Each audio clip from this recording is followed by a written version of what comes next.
the top of the basement might be determined, and it's shallow because we are in the edge of the basin. Blue is resistivity. Reds are conductive.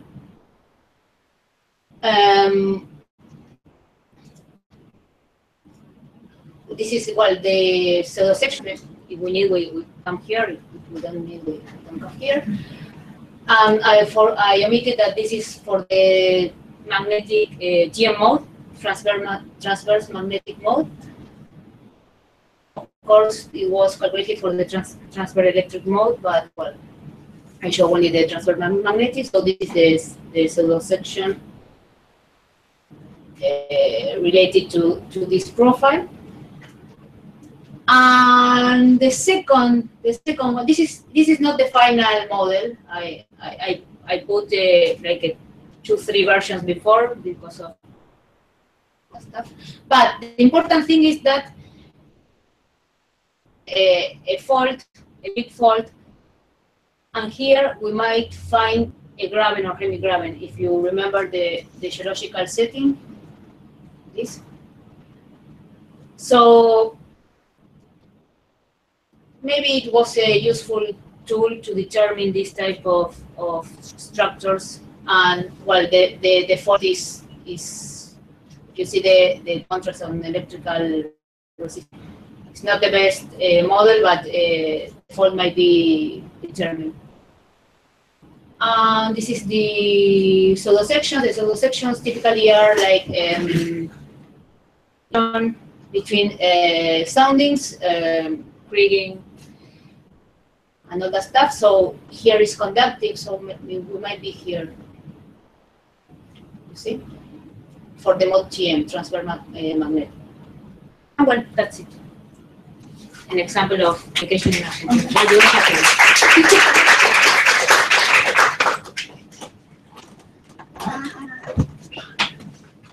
Are there any questions? No. No. Got it.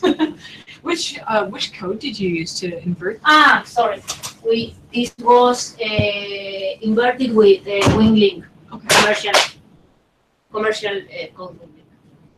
These profiles were what? They were 2D models at that moment. What else? It was performed the 1D models and inversions, and then the 2D. Okay. Yes. And then you just inverted. Did you invert both? TAGM? Yeah. Yes. But at the final, the best inversion highlighted the top of the basement was the GM.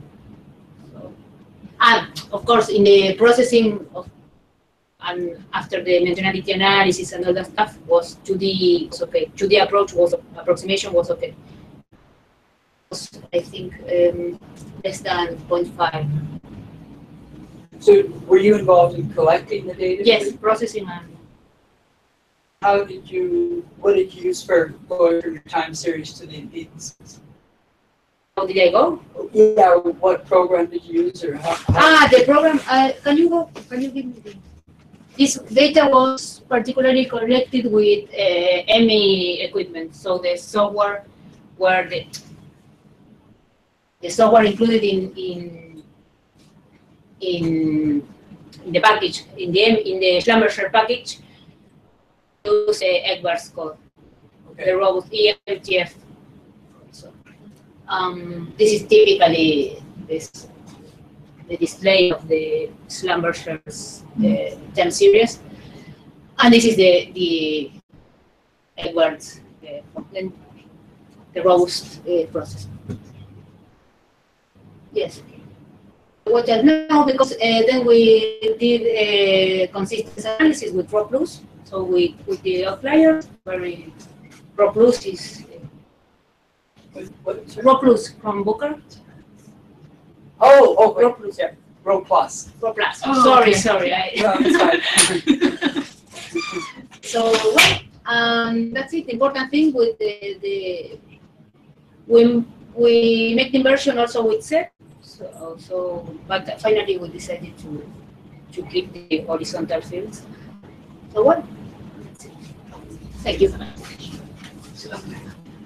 I don't know if I'm clear because I don't remember many things and I keep remembering them. So, Let's see if our pictures uploaded. Okay, so this is a bit of what the blog, well, two of the pictures look like. So a picture of the person and one of their slides. So we're hoping it'll be a valuable resource. Perfect. Who would like to go next? We're going to have to pick on somebody. Well, I can go next with the Wonderful. Okay. I'm sorry, perhaps some of you were in the symposium in 2008, so this is quite a time ago that I did this. Well, actually, It's this one.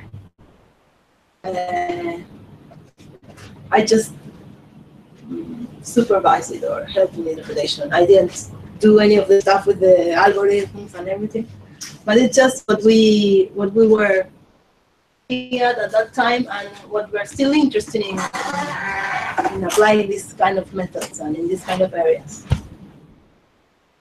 I'm afraid this is in Spanish, but I'll just keep to it because this was intended for geologists and geophysicists not really involved with this kind of methods. So there's a lot of explaining about the method that's probably wrong because it's just what I understood at that time.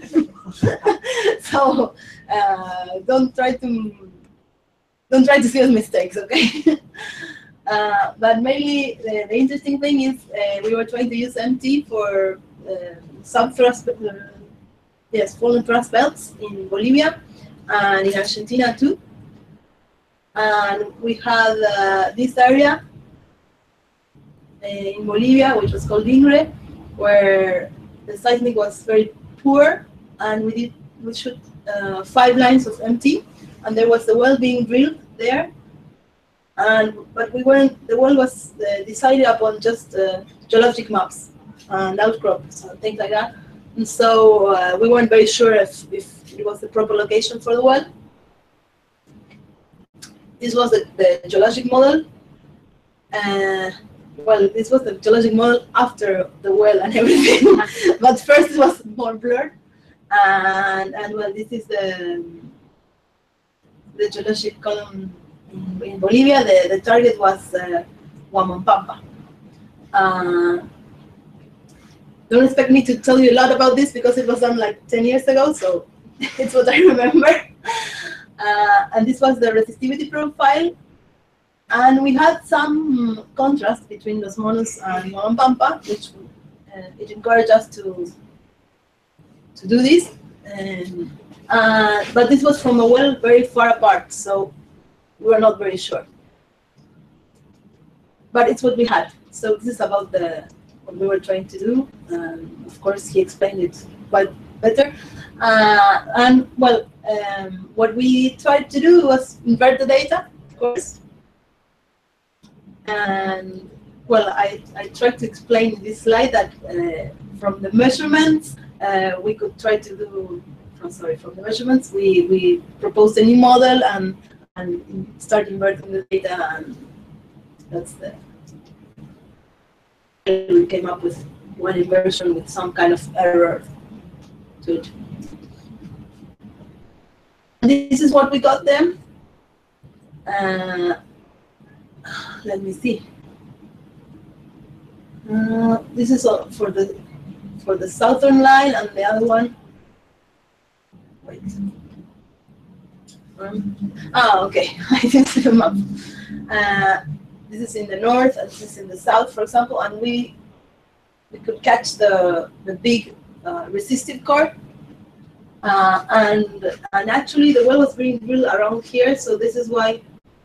In the previous slide, you saw that we deviated the well from this MT data and also from deep meter data, no? But it proved useful somewhat. And well, this was a seismic interpretation, which wasn't very clear. It's clear there with all the lines drawn above it, but not when you take all Not that. before. No. And also the PSDM was being done just when the well was being drilled. So, because sometimes, you know, perhaps in science you can do the steps at the times you want, but when you have an area and for exploration you only have 3 years to do something, and so you do everything at the same time, and it's not the best science. That was the line, what it looked like. So, Sorry, I might have missed PSTM. PSDM is when you take your seismic data to the depth domain.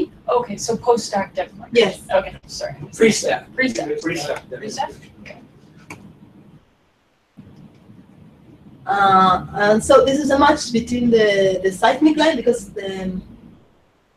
also the seismic line is green here, so it's not where the well is also, but this is the match for the two models, the inversion and the seismic.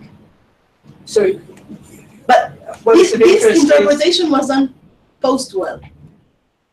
right, but you're looking at then, the big red is a resistor, right? Yes. So that's your target of interest, isn't it? Yes, actually what we found out is the Los Monos, I will go back to the well we had for knowing the resistivities here, was from an area quite far away, 100 kilometers or so.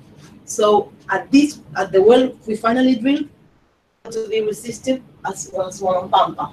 So what we are seeing there in the red is the whole core of the structure is with Los Monos and Huamapampa, and Huamapampa was the target. So this is why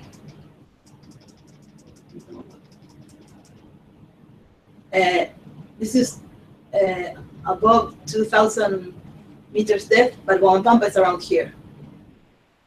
So we didn't get the chance to actually see the top of Huamapampa because the resistivities were different than what we had expected, but we did see the big anticline in some way. And it helped us to deviate well, because when we started drilling and seeing the dips and everything, it was completely different from our first geological model. And so are those just conductive sediments then on the side? Yes. Pretty. Yes, because the tertiary is conductive. That might be Los Monos. No, Los Monos is here. Monos. Ikiri, things like that. And well, we also tried in other areas, and in this area too, some 3D inversions, and also well, in the 3D also we could see that we were like on the flank of the structure. And this is another thing we did. We tried the sensitivity. We also tried some sharp inversions. I don't know at that time. Yes. Use them, and so we tried to see if the data were sensitive to shifting the structure and moving upwards and downwards and things like that. And so we did like a blind inversion, and we took some of those values, and then we decided some interfaces fixed and tried to change only the values for Los Monos and Huamapampa. But this was done before knowing Los Monos was high resistivity. Well, anyway, here's the difference for each of these sensitivities. And what we got at that time was that it was more difficult to have the resistor just above, below the well, where it was expected from geology. So this was also done to try to say, okay, we need to deviate this well. Now you're seeing it with the well overlaid there, but when you are drilling and everything is defensive, so for us it was a helpful tool. And well, that was, I wanted to show this not because of the work really, but because we also did other projects one other project in Bolivia, one other in Argentina, and we're still looking forward to using this technique as this kind of project, because seismic is sometimes very noisy and you don't see anything at all, and so I think it's a useful tool. I don't know.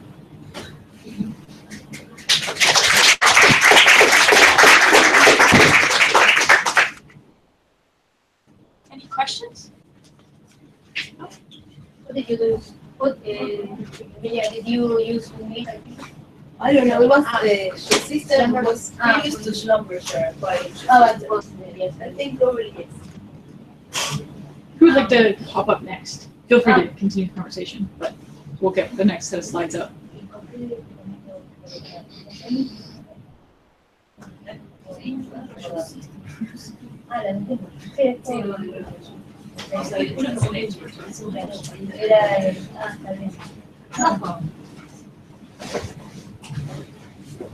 I have a.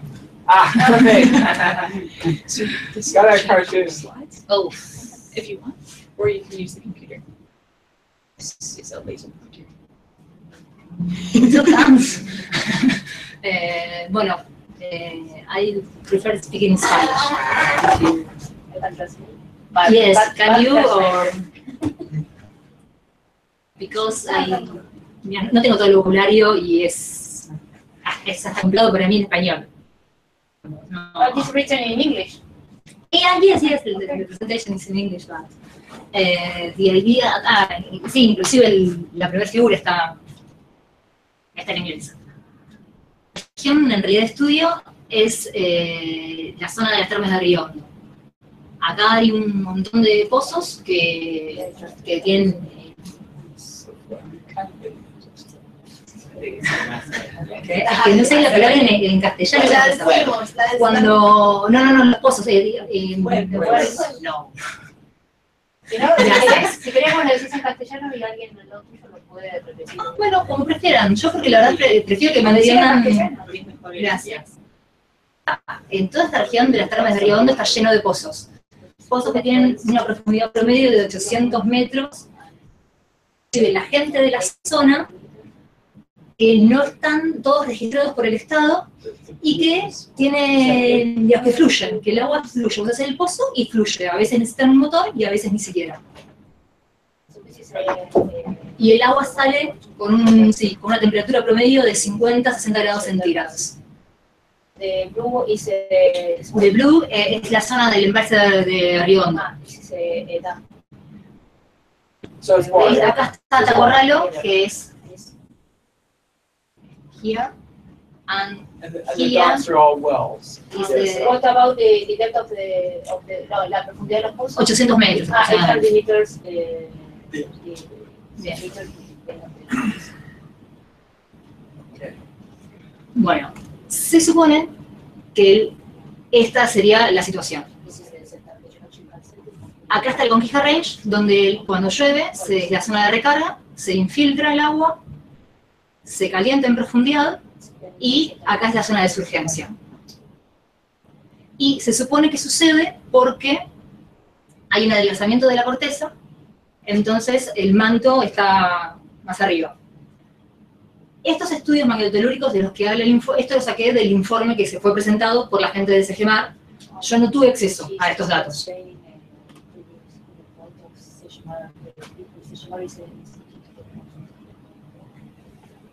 And the studies about solo 20 kilómetros. Supuestamente la profundidad del estudio es de 20 kilómetros. Lo que hoy estaba mirando en realidad es que nosotros hicimos, Cristina tiene hecho acá arriba una sección, the section, but the deep is about 5 kilometers. And here are long data about 11.000 segundos. 11.000 ¿Segundos? Sí. 11.000 o 11? No, 11.000 segundos. Sí, es data, long data. 11,000 seconds. Here... ¿Segundos o metros? No. Son los segundos, me estoy hablando en tiempo. Very long period. Like maybe But the station are bad and we have to reprocess these stations. Lo que quiero decir, ¿Cuántos días la registración? Tipo 2 semanas. sí, To es una campaña que hicieron con Booker. name systems. Yes. So wait a minute, the black dots, are those magnetoleric stations or are those wells? No, wells. Those are wells. Those are wells. Those are wells, Yes. wells And then- of 800. The stations are here. And The then next, how hot is the water that was, 15, 16. oh, so not very hot? No, not very hot. And that's at the surface or that's at 800 meters down? No, inside. Okay. Yes. So you need found the sources of the heat. But the caudal The flow, the water flow. is también es low. The caudal. Flow rate. En la primera campaña que hicimos en julio, medimos 21 estaciones. Esta es la distribución de las estaciones. Y este es en realidad el modelo también obtenido a partir de haber considerado una grilla de 52, 72 por 59 en X y Z respectivamente, con un delta X, delta Y de 800 metros, 15 metros. Las estaciones están separadas promedio 1.5 kilómetros.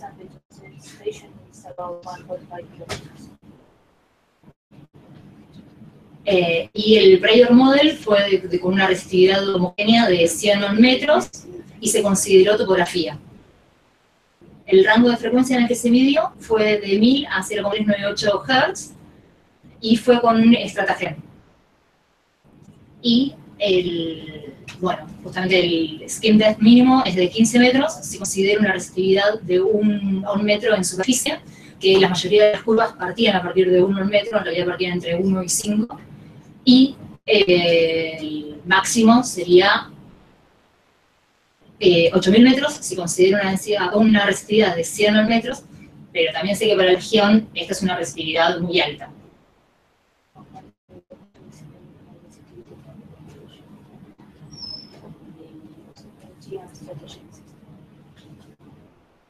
And stratagem? Strategy and stratagem system. Forgot what that is. The frequency rate 1000, that is stratagem. Oh, okay. Es un equipo. Equipo normal, para parte, no control source. Pero también hacen, esto También se mete. Sí. Esto sí, antes hacen nada. Ah, dijiste stratagem, yo pensé control. No, solución. Pero en realidad hacemos nada AMD, audio, hacemos muy alta frecuencia. Entonces, hubo una adaptación del equipo considerando unas barras largas y cambiando los electrodos de metal por los impolarizables para ganar mayor profundidad, pero no.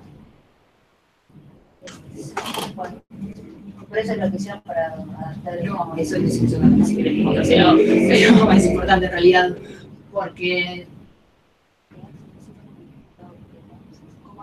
lo adaptaron es el cambio de las barras. El stratagem trae unas barras para medir el campo magnético y aparte los electrodos mecánicos. Las barras usaron las del EMI y los electrodos los impolarizables. The stratagem system with EMI coils and polarized electrodes. Los electrodos también eran de EMI. Sí. And they use the coils and electrodes from EMI system with the stratagem acquisition system. Try to get deeper. How did you do with the calibration curves? I'm sorry. No lo ¿Cómo veías hicieron con las curvas de calibración? el equipo lo calibraron. El equipo Le cargaron la calibración. En realidad el estrato trae dos bandas de frecuencias, una alta y una baja. La banda baja de frecuencia fue calibrada con las barras del INC. Si nosotros después queríamos usar los electrodos metálicos o las barras originales del estrata con el otro rango de periodo, no podíamos. So you construyeron las curvas Yes. de calibración. They reconstructed the calibration curves because they use the coils and electrodes from EMI. So they had to recalibrate. Sí. Algo así. Y así mismo tuve bien. curvas entre secciones que tuve que juntar. Está bien, gracias. Bueno, acá están las primeras 21 estaciones de la primera campaña. Volvimos y en una segunda campaña hicimos 20 estaciones más, en total fueron 41. ¿Cuánto dijiste? 21, bueno, en realidad acá hay, sí, perdón, fueron 21 y 21 de vuelta, pero acá se invirtieron 20 y en total acá están 41. Y acá viene como lo más interesante, ¿no? En realidad de toda esta región no tenemos here and here is information. Now, here we have stations. And here no, because here is a gasoducto. There is a pipe. Oh, okay. So they didn't have they didn't put any station. But this model have topography, this have topography, and this not. The grid is the same, but this without topography. So they tested this two one with topography and this other one without topography, and the number of cells is the same for the three models. So how high is the topography? The difference between stations are 3 meters and the max 30. That's about 30 meters. Not very, Oh, not very much. much. No. Perdón, sí, eso en realidad acá está en grados y acá no tiene escala. Esto en realidad. Perdón. Sí, que eso me quedó acá. Va en realidad la escala de 0,5 a 1000 metros. Es la misma en estos también. El fondo que estás viendo en realidad es de 100. Lo rojo siempre es lo conductor y lo azul es lo resistivo. Esto es a cero. Esto sería en superficie, sí. Sí, por eso en realidad que acá te falta. ¿Listo? ¿Y esto es una inversión? Sí, ese es el resultado de la inversión. Esto en realidad es... Estos son cortes verticales del modelo, que acá los tenés puestos, bueno, con algunas interpretaciones de qué es lo que se quiere ver. Y estos son los cortes en Z. Para eso tengo ese... ¿De inversión de cuánto? De 100 metros. Porque está quedando todo el 100 de... O sea, Alrededor sí, porque no resuelve, porque resuelve donde tiene las estaciones. Igual eso es en superficie. A medida que te vas metiendo empieza a resolver un poco más. Pero justamente el problema es ese, ves acá tengo Z 60 metros. Lo que llama la atención mucho es que acá pone un resistivo y acá lo tengo este resistivo y el modelo que tiene topografía lo encierra. ¿Ves? Y eso es lo que quería mostrar en realidad. La gran diferencia que hay considerando en topografía los ajustes. Todos los modelos tuvieron un RMS de 1.6 aproximadamente.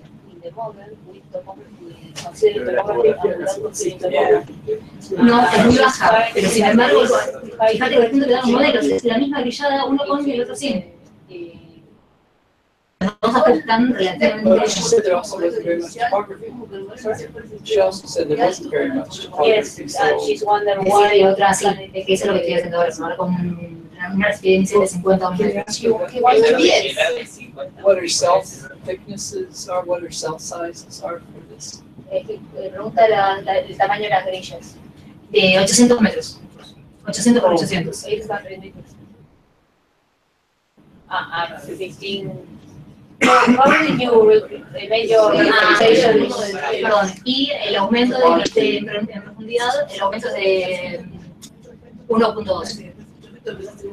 When you regularize your grid, you increase 1.2 using Seconov regularization, I think.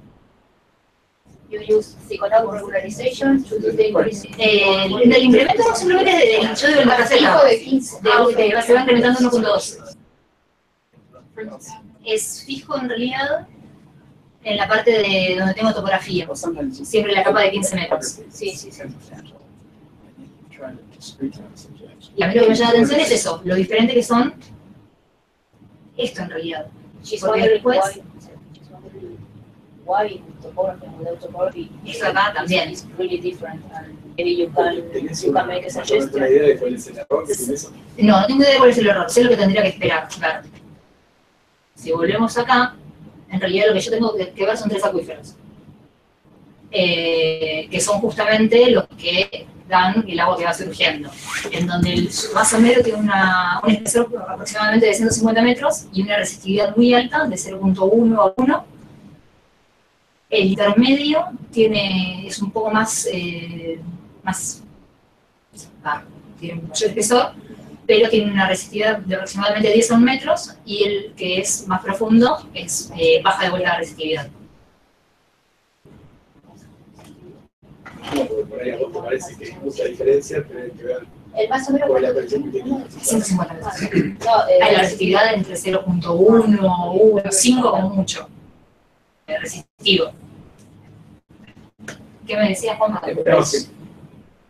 Por ahí tenés la idea de la significación de la experiencia de words. Si tenés una error grande, Sí. por ahí cambian el poder y no se te hace. Sí, ya lo sé. Justamente los problemas que tengo es eso, en ver cómo validar los modelos. Y después en sensibilidad, porque empezar a poner datos y más. Sí, o inclusive un test sobre el grillado. Por eso que cambia la topografía y cambia el mapa, es malísimo. Es un horrible. Dice, eso fue lo que hice la semana pasada. I worked in this the last week. ¿No será porque estás sacando sobre el iPhone con profundidad, entonces se te sube todo? En realidad, lo zoom de, digamos, Right, but her inversion La results. que parece que va a joder. The inversion results. Es lo que una de las cosas que yo pienso es eso en realidad, porque si bien la topografía es baja, yo tengo un delta Z de 15 metros. Igual controlé más o menos cómo cambia la topografía y dónde caen las estaciones, y la diferencia sigue siendo más o menos la misma. Eso lo tengo anotado ahí en cuadernos, como que no es que está tan mal la topografía para la región. Did you use, ¿usaste pozos ciegos? Did you use blind wells? Sino que estás corriendo. No, I mean, you made the inversion considering all your wells? No consideré mi pozo. Okay. No, I found the information afterwards. You don't have the, sorry. No. Eso es una lástima. No, ¿entendés lo que te digo? Sí, entiendo lo que Vos digo. tenés una estación, en un mapa la pones a 0, pero en realidad está a 50 metros. Todas las resistividades. Sí, entiendo que me la subo, que me la baje. No, igual en estos gráficos sí está considerado esa diferencia. Los que tienen topografía, el que no tiene topografía, sí la consideré al 0, está realmente ubicado. Did you measure only, ¿mediste solamente campos horizontales? Did you measure only Sí. horizontal? And didn't you make any measure of vertical fields in order to maybe constrain or that low, maybe can affect your That's a really huge aspect ratio of the cells, 800 meters. 50. Este tipo no, y además esto en realidad fue hecho considerando off diagonal element. Está la asunción de que es 2D. Do a forward modeling or something. Did you calculate the skew?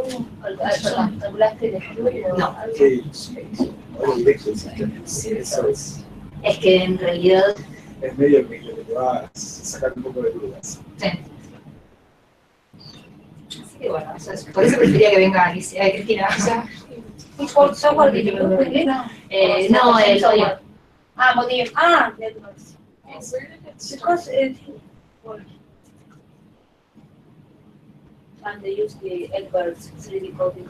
Pero creo que igual es Because it almost looks like something's being introduced. Can you scroll through slowly with depth, just so we can look at the different depths again? So starting 0, okay, 60. Sí, pero vas a que desde naranja tenés. So it sort of, it starts to break down around 200, Claro, Yes. Disappear. las estaciones como que se because that's sort of on the scale of the like larger cells, or like the horizontal extent. Because the aspect ratio of the cells is very significant. Yes. Have you done any modeling to see Yes, if that holds? I want to show another models, but the image was in another scale color, so couldn't. But have you done forward modeling to check that it's okay to No, simulate? that is what I want to do. Es más, lo que vos ahora. That what she has to do now, right now. She has to work on it. esto terminó de correr el sábado. She finished these models on Saturday. Okay.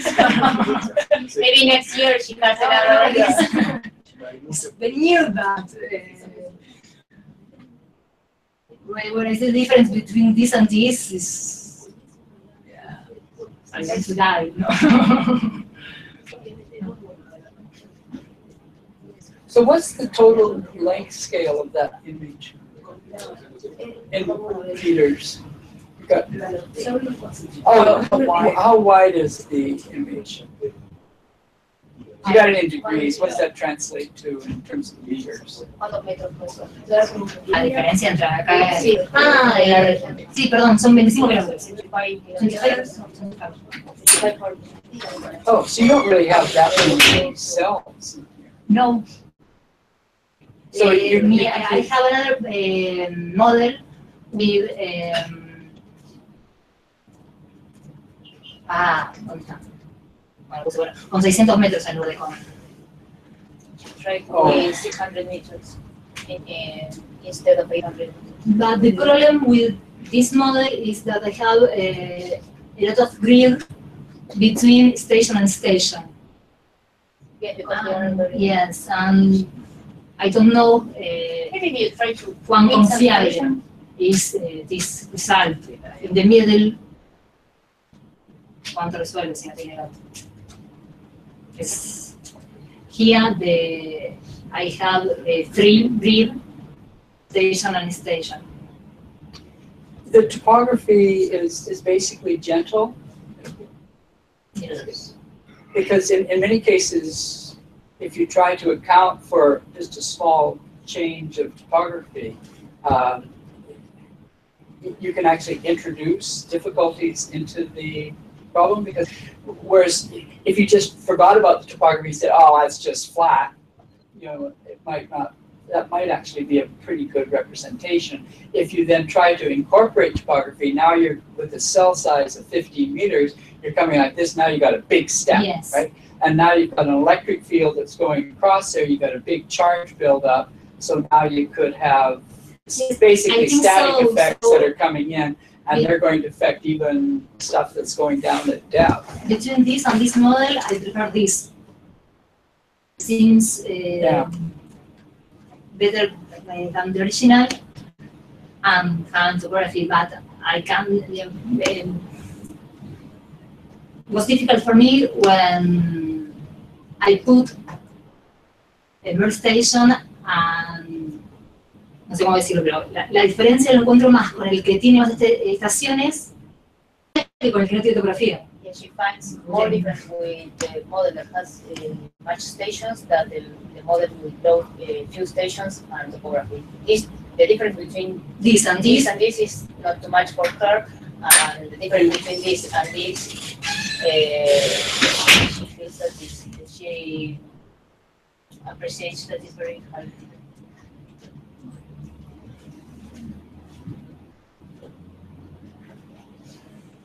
Because if you think about the effects of topography, the big thing with respect to MT is that, as I said before, you've got an electric field that's crossing that topography. So then your code is going to build up a charge on that, which is effectively going to alter the electric fields and give you a shift. Yes. And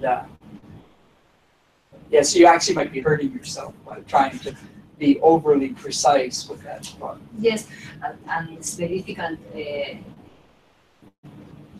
to agree with less than this.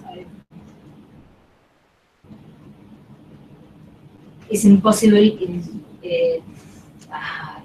the zone where really are topography. If I make a grid with 3 meters, for example, Yeah. I need to increase this a lot, only for consider topography. Like that's worth No. it. But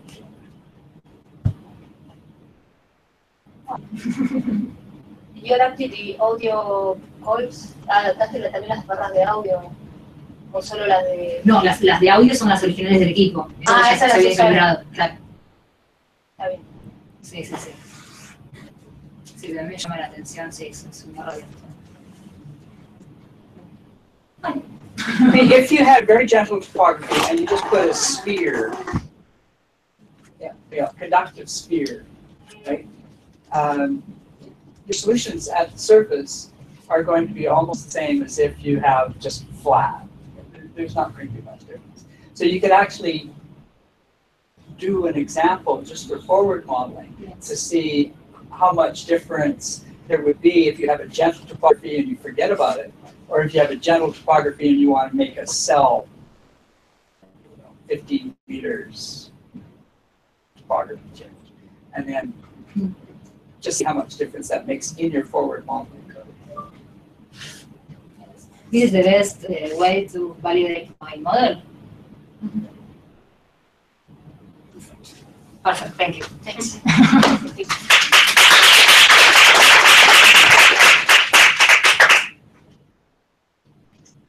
Who'd like to come up next? Everybody's. Well, my presentation is a lot more informal. It's a presentation that, in fact, I prepared for an HPC day that was in the university where I'm doing my PhD. I'm from La Plata, I work at the observatory. And that's the name of my PhD. It's a control source electromagnetics modeling and inversion with application to environmental issues and renewable energies. Those are my directors. Carvajal, she's a geophysicist from La Plata that is now working in Paris at the IPGP. And Fabio Zisserman works with me in La Plata. He's a physicist. And well, we are working together in modeling and inversion. With Fabio, I do most of my modeling work, and with Marina, I do the inversion part. Well, that's what we've been seeing yesterday and today. That's more or less the applications that I would like to how do I say it? Explore during my job, and the beginning of my PhD and also my thesis to become a geophysicist was to adapt a code that my director Fabio had on MT, 3D and 2D MT, and his idea was to modify for me to modify to incorporate a control source instead of a natural source. And well, that's a scheme of which is the direct problem and the inverse problem. Now we have like the solid subsurface parameters. With the forward problem, we obtain data which can be synthetic that go into the inverse problem to obtain the model. These are the equations that we've been seeing through the course. The approach that I'm taking with these equations is that the fields and the conductivity are split into primary and secondary, but slightly different than what we saw yesterday and today, because the primary fields in these equations have an analytical solution in a layered space or in a whole space, half space, and the source of the secondary fields are the conductivity times the primary electric fields. The control sources that we've been working in the beginning, we use the harmonic line source that is on the theory of Ward and Hammond that you mentioned earlier. And well, we modified the sources because we started with a whole space, but then we needed to a better primary field, so we wanted to incorporate to the model a half space or a layered half space, and we came across with this software EMD player, which actually is an open code, a Fortran code, that computates the solutions that appears in the Warren Harmon textbook, with the difference that in that book, for example, the vertical electric dipole doesn't appear because it says that we cannot see vertical changes in conductivity. But nowadays it's the vertical electric dipole. So we took the work with the HID and modified it to have the VED. Why an HED and a VED? Because they gives us the solutions for in the TL mode and the T mode, which appears here. We are working in 2D. The equations I presented were in 3D, but we are working in 2D models. Actually, we have like a 3D source, but it's like we take like the fields only in the XZ plane. These figures here appear because the secondary fields are computed using a finite element approach. So the different components, we can find it here, the EX and EZ. We are computing them using like a linear approach, and the HY and the EY are approximated as piecewise constant functions. In the first place, we started computing the secondary fields using domain decomposition, solving small systems of equations, linear systems of equations for each finite element. At the time my director was working, it was like the faster way of computing the fields using solver, like homemade solver, let's say. But when I began my PhD, he wanted to, or he advised me to check with solvers, with global solvers. We are using the solver Paradiso, which instead of solving a large number of small systems, solves a huge single linear system of equations for the whole domain of computing. So my PhD it began more like computational, let's say, before like getting into the geophysical part. Well, these are scalability analysis that I will skip, and the novelty, let's say, is that the inversion we are coupling to the control source is stochastic, using a Markov chain Monte Carlo scheme. My co-director Marina used it for MT, and it's a software called DREAM, Differential Evolution Active Metropolis. So we needed to have like the small computation times, because we need like of iterations of direct problem resolutions till we find the posteriori the posterior I'm sorry, la distribución, the posterior distribution, yes. So well, we had a few examples inverting a small number of parameters using a half-space model with a rectangular anomaly of conductivity, trying to invert the geometry of the anomaly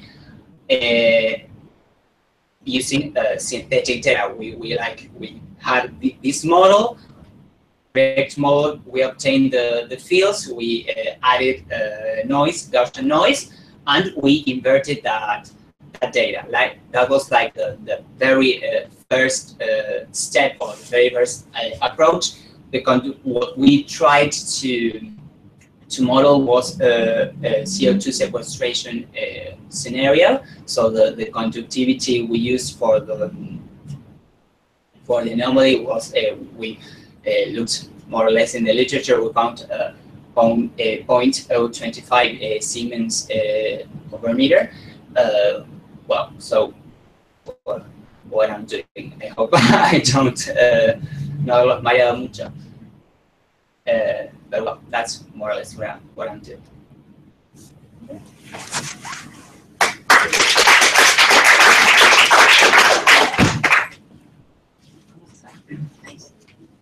Any questions? So where are you going to collect your data? There is a possibility to have data from people of Barcelona that are acquaintances of my director. I'm going to spend a few months in Paris next year working with her, and so I hope I can work with real data in a short time. I will, like, the next few months are going to be like very hard, so I can doing like real geophysics. Well, give us an idea of the scale, the size of the amount of computations you need to solve this kind of problem. Well, I didn't say, but I'm working in a cluster of Tupac. So we are trying to parallelize the most calculations we can. Paradiso has a parallel instance, like in the solver. We don't like no metemos mano ahí. But I have the T and the TM mode in separate. We are trying like to sum them, and I have each model, direct model run was for only one frequency. So we want to like have like maybe 3 or 4 frequencies for the T and the T mode, and calculate that those fields in parallel to like improve the times. Nowadays I have maybe one day to have a complete like 20,000 iterations of the MTMT. The direct solver is like taking 5-6 seconds, but we want to be like fast as possible.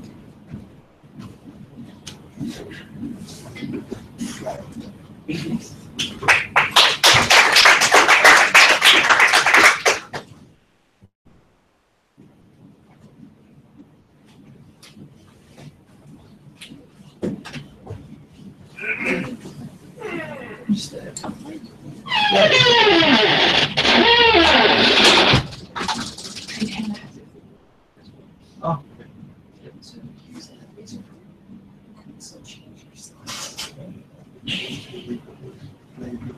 Oh, yeah, just and if you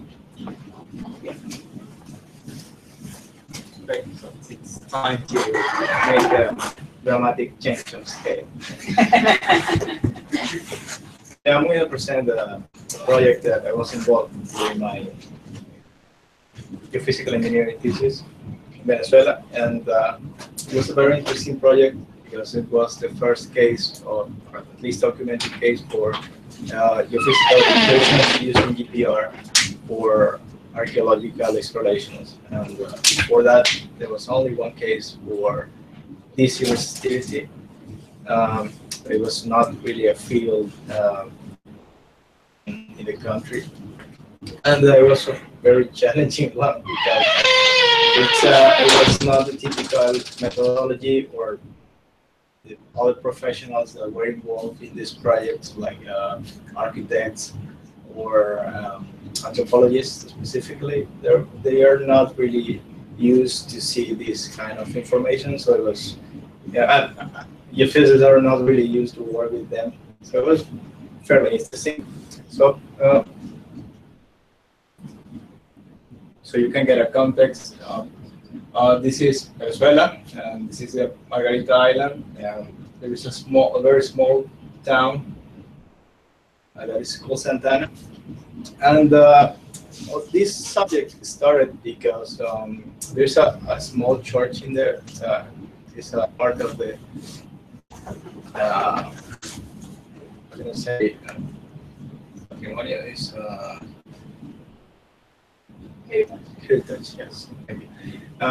There's an institute that's in charge of preserving cultural heritage for Venezuela, and they were doing some planning for restoring this church, and they had some bad experience in trying to restore other temples, because once they start,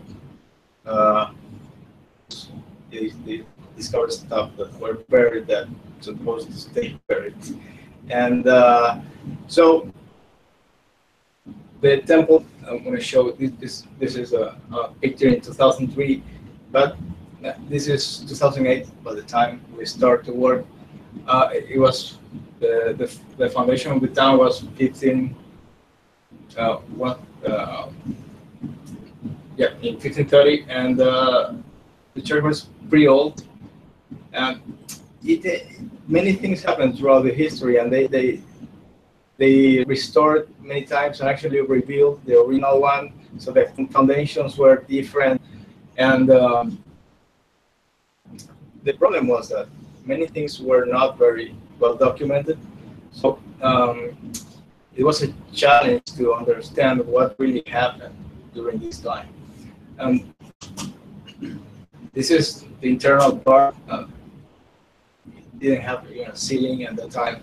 You see it has pretty bad structural damage. And this institute had a, before they start to the real job in restoration, they decide, okay, we need somehow that is the least invasive as possible, that allow me to predict where can I expect to find things. By things, I mean that the target could be anything. I mean, it could be a body, it could be pipes, it could be other objects buried in there. So it was a pretty wide search, and they didn't require specifically that we need you to tell me what it is, but the location of and at least the expected depth, if it's that possible, and somehow with that information plus some other information that was coming from the architect and the anthropologists and even the people from the town, especially the old people, try to put it all together and have a better understanding of what happened there. So one of the hardest part was to get geological background of where we are standing, and basically this was a profile that is characterizing grain sizes and some basic mechanical properties, just so we could estimate how deep the radar can get. But with the main constraint, let's say, with the equipment, is that the company that was acquiring the data had a limited amount of antennas, so we basically used what they had. But they had some experience in roads and other buildings, so the equipment was fairly good for this purpose. And this is a plan view of the temple. We divide the outside and the inside in several areas where the institute mentioned that they have the main interest to get more details, and we even acquire data in this part. But the main interest was around this area and in this part of it. So this was the final acquired layout, and we were able to cover also what was required. And if we go back, you might look that we have some obstacles, and it happened all around the place. But it took maybe applying data at night was a bit scary, but it went okay. And, Do you have a picture of your instrument that you were yeah, using? yeah, it's not here. So we use 11 meshes at 11 different zones, three different types of antennas. The separation for these antennas was 25 and 25 between each line. And for the let's call it low frequency antenna, it was 50. This is basically the unit. It's very similar to what you saw before. Here we have antenna, and here we have the interface, and it has an included dot look, so we can see data in real time, and maybe if something went wrong, we can repeat that part of the survey.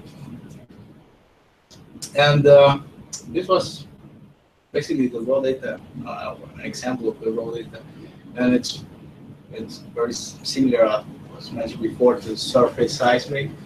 So it was quite familiar in there.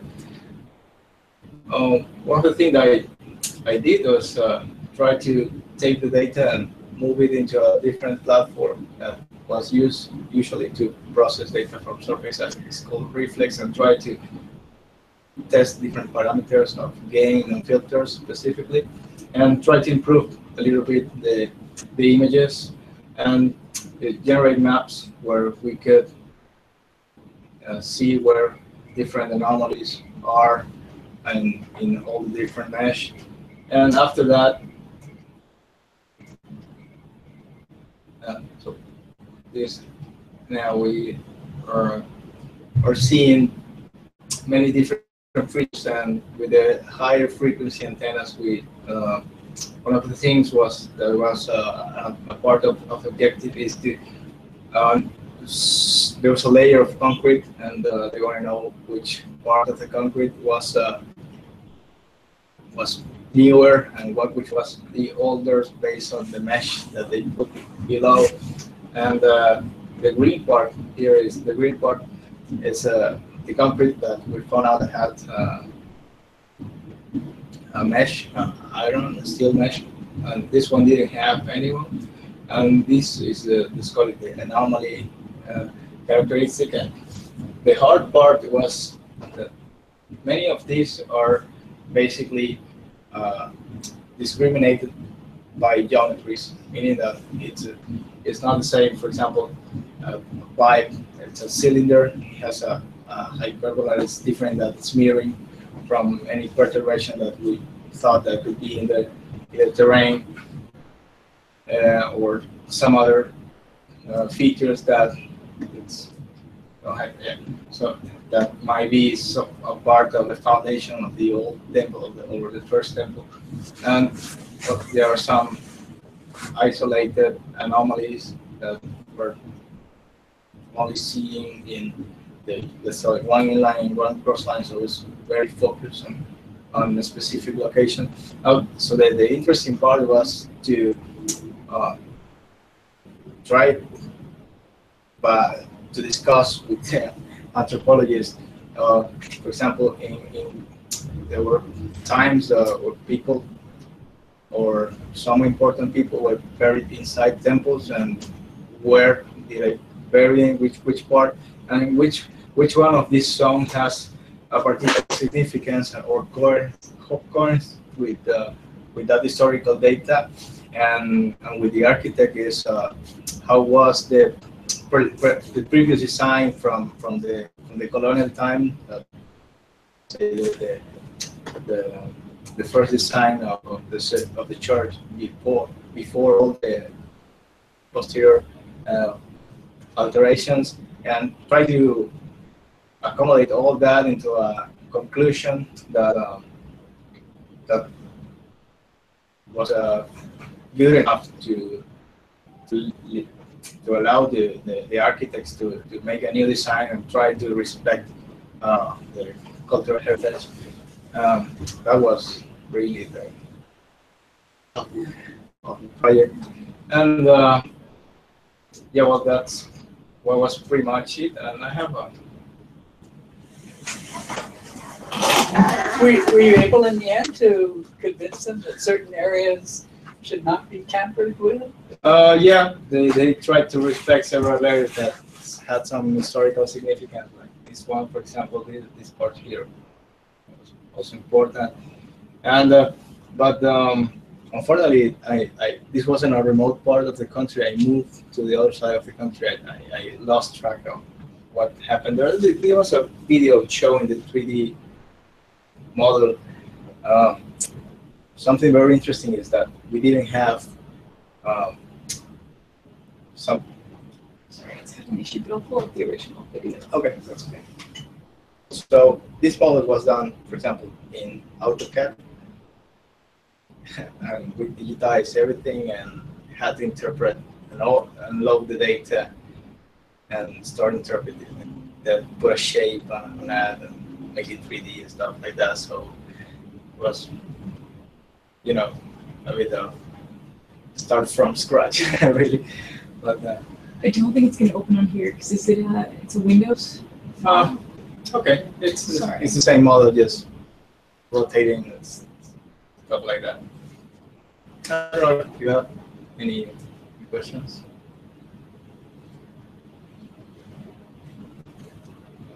So an interesting experience, isn't it? You've got a technology and you're trying to communicate with people who have no connection with you at all in terms of. So it's a real challenge. Yeah, but it was you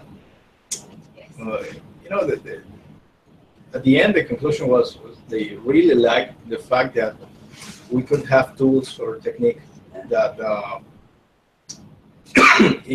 in short term we're able to give a positive response to what they can do in the future. And I mean, sometimes it's easier to do this in this context that even in the oil context, for example, that was my main experience, is that if we put some effort, we communicate very good with other people that doesn't have anything to do with geoscience. Thank you.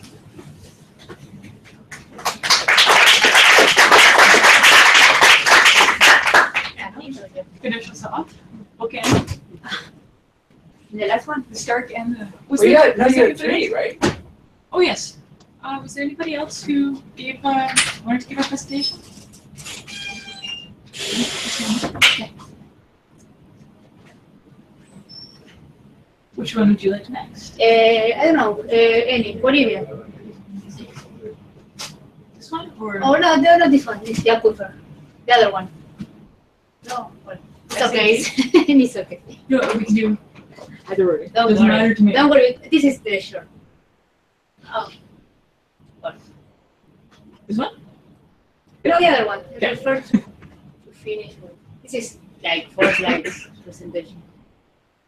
But this back to Bolivia, as Emilia explained recently.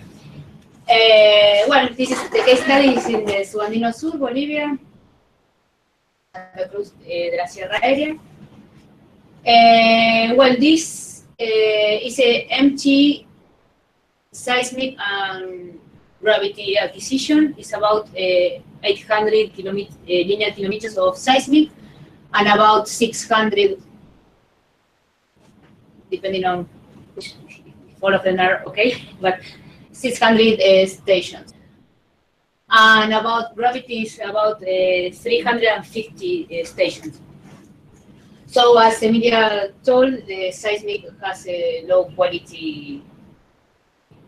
Well, we have low quality of seismic data, so low quality of velocity modelings, and the inaccuracy is a big problem here.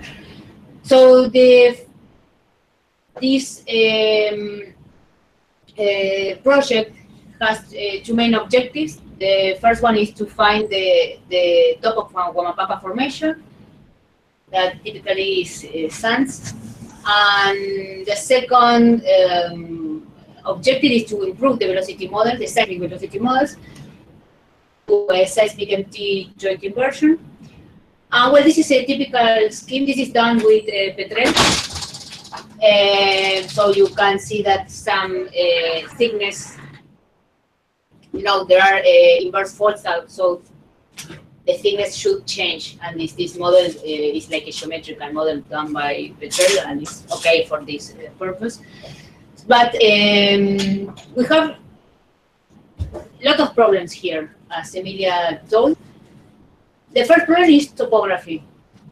This is these are anticlines. Maybe this is an objective, and maybe this is another target. And the first problem is the topography. And topography makes a lot of distortion of the fields, mainly on the magnetic fields. You can find the huge dippers and many problems in this type of topographies. It is about, I think, it was 1,400 meters, more or less. The other problem is anisotropy, not only seismic anisotropy, electrical anisotropy. It's another problem. And the third thing, this is Los Monos formation that might have a thickness in this area from maybe 1,000 to 2,000 and conductive. It's a shale, which is a shale. And Huamampampa in this area is about 300-400 meters and is resistive. So we have a big conductor above, not big resistor. So it is a problem. And the product thickness per resistivity also doesn't help. So we might have some problems with the anomaly on conductance. So, it's a very complicated area. So this is the stratigraphic column that she has already did almost everything. Sorry. So this is the Mono, that is a shale, and Huamampampa, that is the sand, and Icla is conducting. I think it is a shale, I don't remember, yes. So we are talking about in this type of structures in depth about 5,000 meters depth, 5 kilometers 6. So it's complicated. This is another complication. And if we do typically if we do the calculation of the periods associated to this problem, maybe here we are between, through skin depth calculation, we are about 0.5 to 0.89 seconds. So maybe the depth band lower signal. And another problem that has this area there are a lot of electric storms. So you might have many problems during your acquisition. So this is the column. And for the design, we have some wells, like 10 wells. We have to do the feasibility study and to make the design, calculate the separation between stations, and calculate the periods associated to top and base of its formation in order to have an idea of the problem that we are analyzing. Typically, in almost all wells, the cumulative conductance was okay.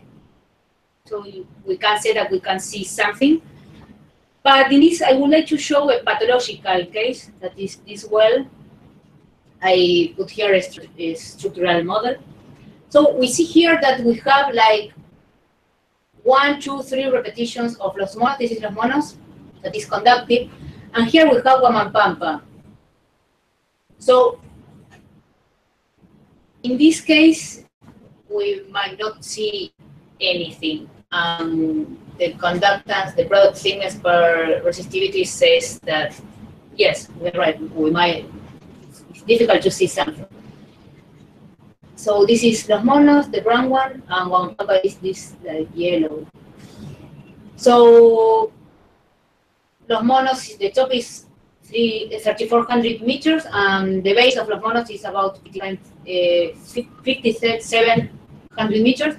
So we have like 2 kilometers of conductive sediment, so it's not easy. And typical resistivities are, the contrast is not huge. So it's difficult. And this pathological shows that it's not an easy problem, and well, this is a 1D inversion performed by Occam's algorithm. It is included in the WinLink package.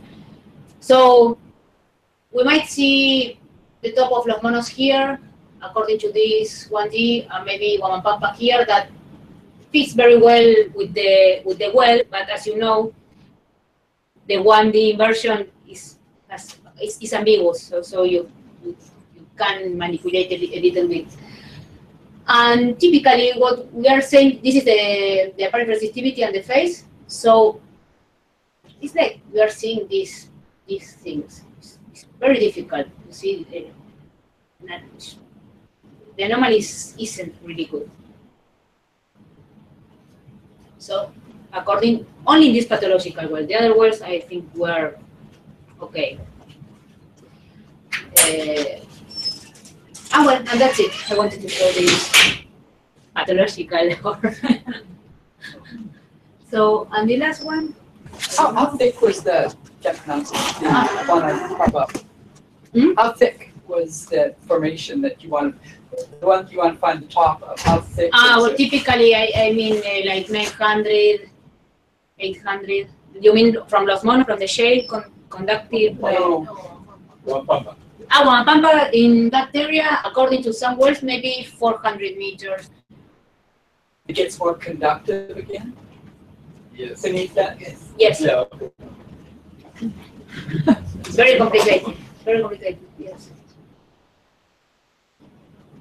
How did the 2D versions turn out? They are performing right now. But no, this, I thank you. This was a case study before the acquisition from other projects. So the feasibility study for the current project was performed with this data. And the 2D line that crosses this well couldn't see the top of Huamampampa, of course. So the feasibility was not very conclusive. No, not very conclusive in this line. In other sites, yeah, because there are some parts where the Huamampampa sands become no, más gruesas, coarser. No, thicker. So, study. Yes, I wanted to show like the problematic well, and that sometimes we have to make some feasibility proper done in order to say we might see something or not. So this is another. This is in Argentina. This is the Guarani aquifer system.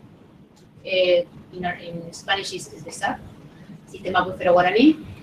So this is the extension of the aquifer in Brazil, Paraguay, Argentina, and Uruguay.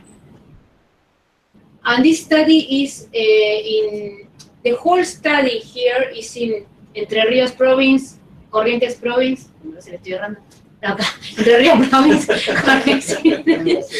ya estaba en el Entre Ríos province, Corrientes province, and Misiones province, part of Paraguay, and a little bit in Uruguay. So the whole project has more than 100 stations, and the objective is not of the whole project. It's not only water. As you know, Chaco Paranense Basin has an oil potential, and have some wells, oil wells. So some data then were used for some oil application. But in this case, I would like to, because this case is published, I would like to focus on the analysis of this aquifer, and we will try to define the geometry of the aquifer, so basement detection, and the end of the aquifer seems to be in Entre Ríos, according to all hydrogeologists.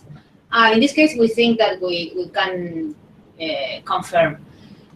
And well, the other objective was morphologic characterization. So typically, this aquifer has an area, a big area of 1 million square kilometers of fresh water. I mean, all of this.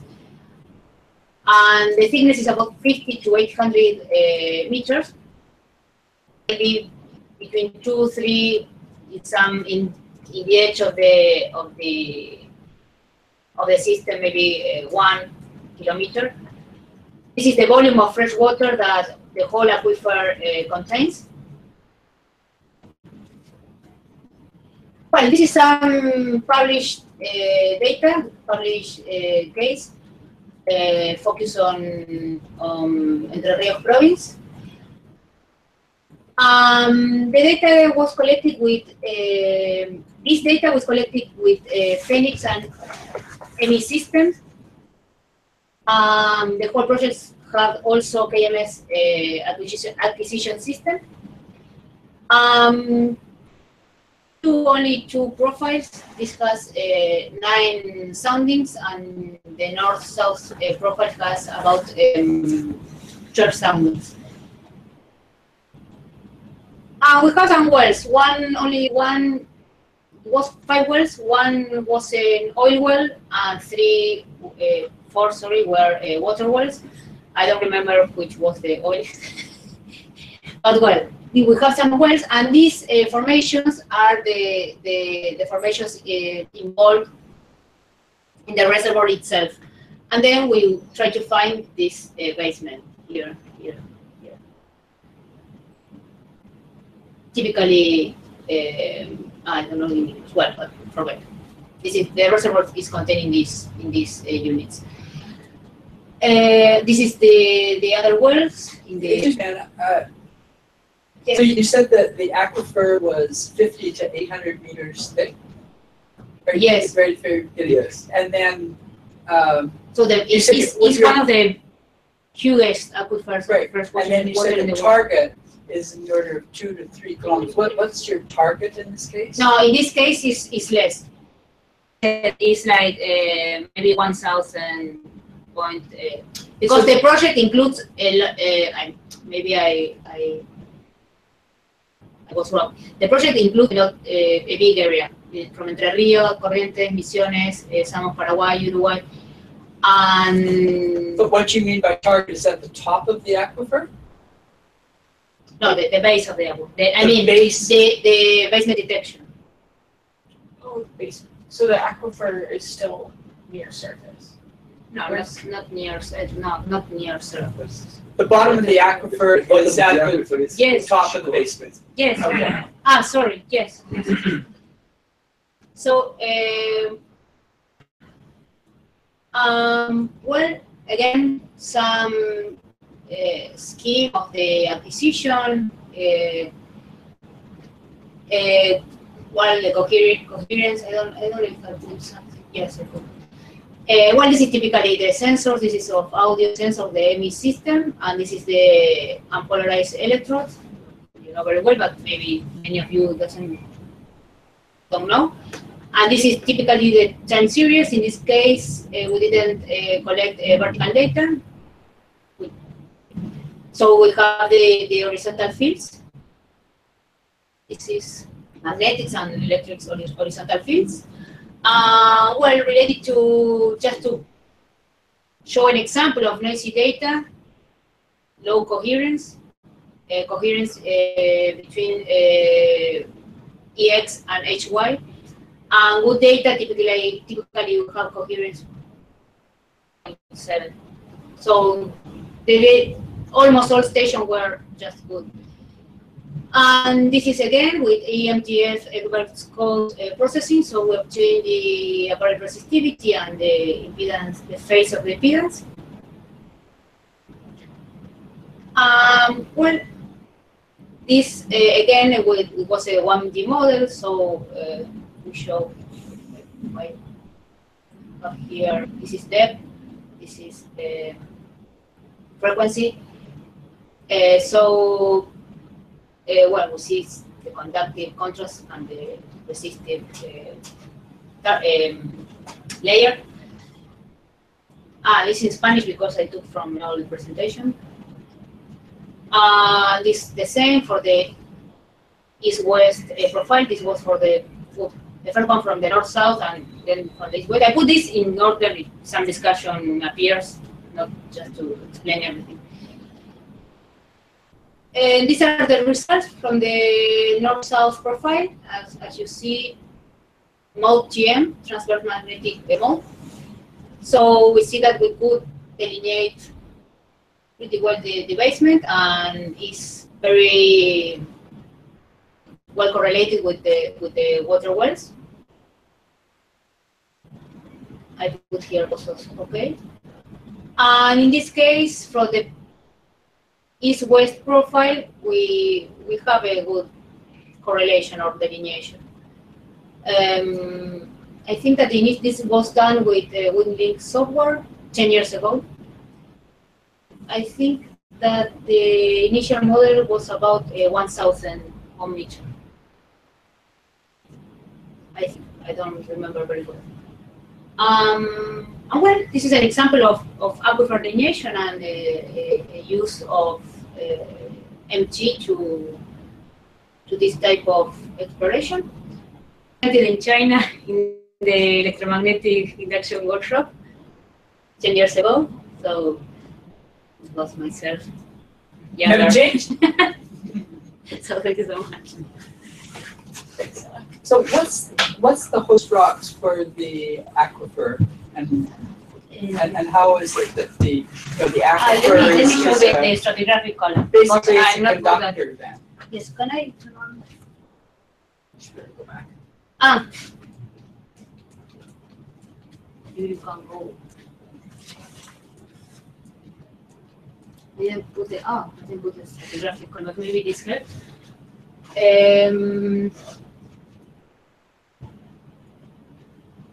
I don't remember the years ago. Because But maybe so I mean, basically, your region above the basement is just a conductor. And right, you're looking for a very resistive basement, and then you're trying to. Can you go back to your model? Yeah. Yes. Yes, I'm So- looking for a result. Yes, yes, yes. So where's the aquifer in that? Here. There, I mean, this is like sedimental characterization and morphology, so might be here. So It's basalt. See, it's a basalt. Yes. So the the basalt basalt are here. It's, Right? it's above the basalt. Here is sedimentos infrabasalt. Yes. So where's the basalt? Here in the base of this model, according to the walls, as far as I To remember. reach the aquifer, to drill to the basalt, which is big. Yeah, so this is like a morphologic characterization of sediments. It's not the aquifer. I think it's here. So we wanted to see this. Actually, we wanted to see this.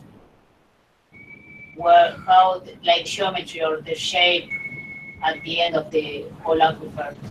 So that would be the base of the aquifer, that interface, like with the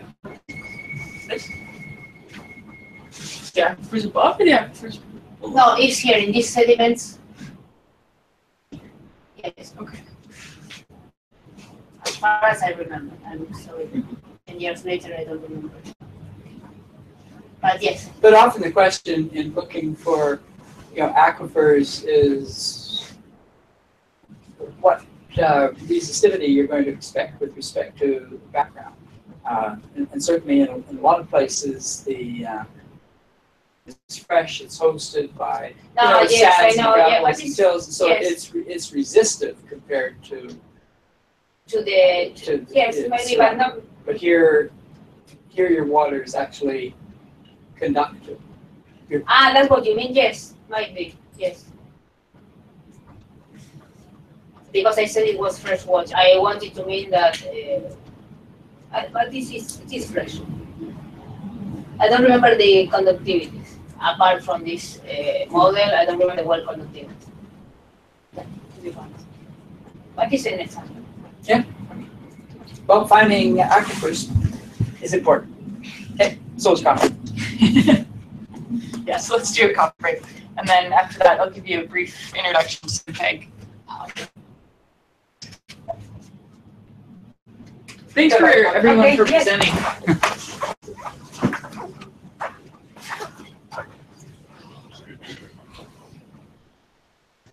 Well, we should leave by 4:30 anyway. I think what I'll do is just like throw this up Yeah. I was thinking about it first. I'm not very thinking about it interesting. Computer.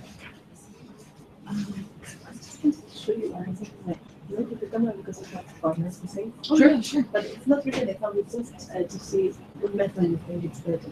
Okay, sure. Yeah, sure. But after the coffee break, so. Yeah, sure. But it's just that I took just pictures, but maybe I'm not allowed to show them. Yeah, no problem. I'll flip the camera with the like.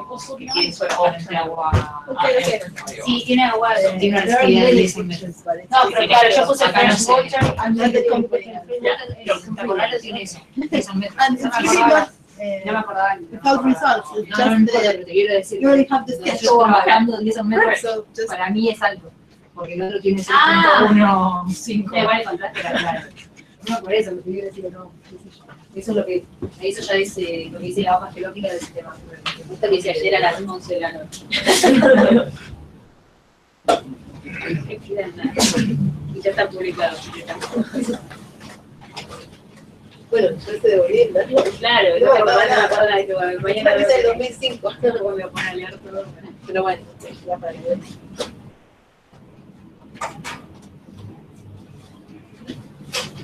Tiene ya. Tenía otra escala de color. Tuve que poner una gráficos y ese modelo no pude. Pero sí, probé con Villa más chica. No, sí, ese es un tema. El de resistividad de. La resistividad. No vi el modelo. Pero. Sí, pero la RMS, lo que yo decía, no sé si aquí. ¿Viste cuando yo mostré este de la invasión SHAT? Lo corríamos por un lado, la RMS se me movía re poco y el modelo en realidad está lejísimo de la realidad, porque después el pozo perforó y la resistividad no tiene nada que ver. ¿Pero hiciste un análisis de sensibilidad? Sí.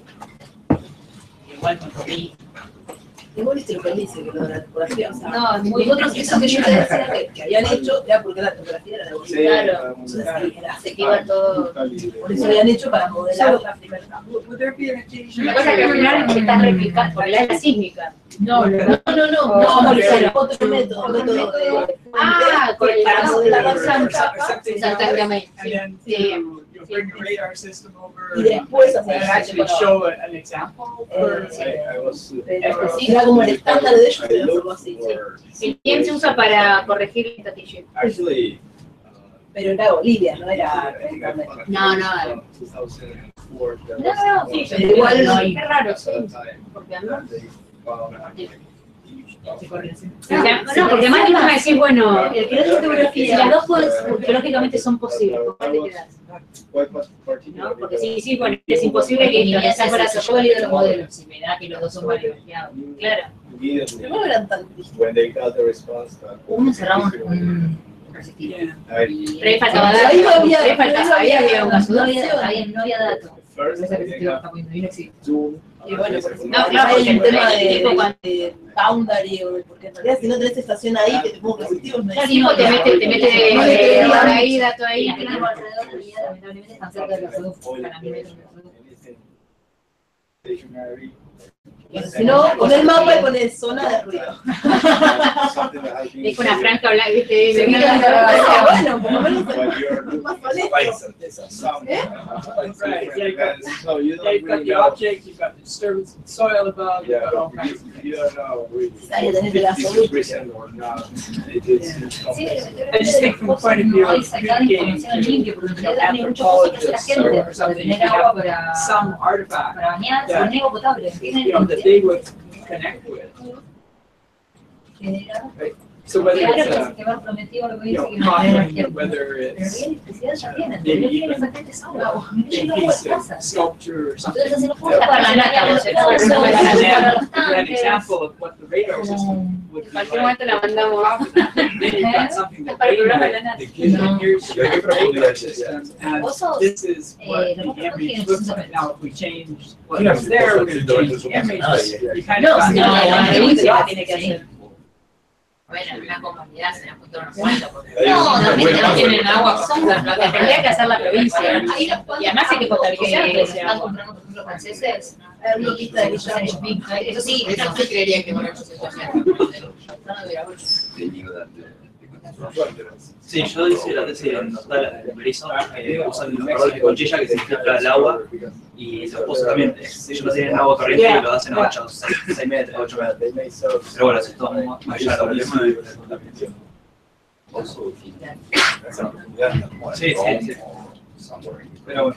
No, la verdad que son bastante conocidos, que están ubicados cerca de las escuelas, sí, los hacen las comunidades, pero realmente son un montón de cosas que no están registrados, que justamente no sabes cómo se hicieron, que mismo igual fueron recolectados, pero nadie sabe decir cómo los hicieron, entonces no sabes cuánto puedes confiar en la columna, si cuidaron o no, o fueron sacando todo para confiar en el dato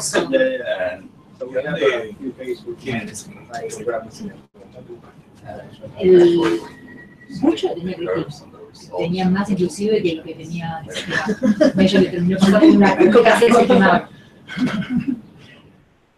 Pero son cosas muy viejas igual, estoy hablando de 30 años atrás. Preguntaste del CFRI. No. Claro, durante mucho tiempo. No sé si no siguieron trabajando en el CFRI. Trabaja el Consejo Federal de Inversiones. Es un ente federal de todas las provincias que tienen distintos programas. Durante mucho tiempo tenía mucho laburo. Mucho laburo. Deben haber hecho posts, todo. Fíjate con alguien de ahí, pregunta, porque por ahí tiene. Sí, porque No sabía. yo no sé cómo empezar a hacer cosas, pero vos tenés que encabezar al pozo para poder sacar. Y para que no escuche todo, es un desastre. Y eso sí, claro, sí, también saber que si vos sacás información de cuáles son las o no. Sí, supongo que cuando van a el pozo siempre analizan los útiles y hacen un informe. Eléctricos, Te vas a un pozo de 800 metros. No, bueno, pero también había de 200, de 300. No, igual, son pozos que no hacen para días. No, son muy... Muy probable que sabe. Era un tipo que hacía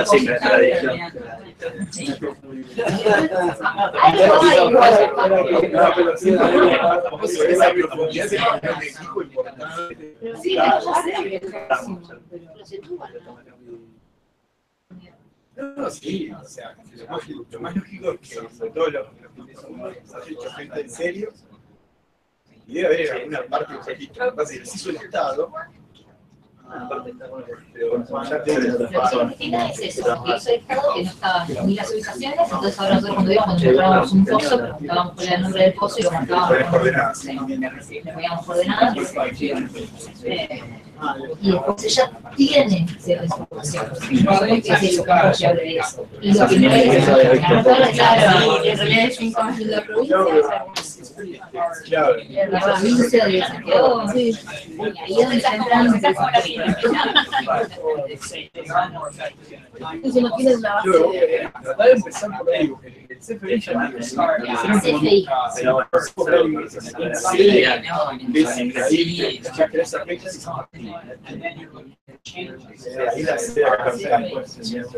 durante mucho tiempo tuvieron geólogos en el futuro de mayores, ellos dedicados y tuvieron programas muy grosos así de análisis de agua, eso hacían trabajo por todos lados. Es muy probable que si no tienen los datos ellos, hay unos que tienen buenos que más o menos recursos del equipo para correr modelos de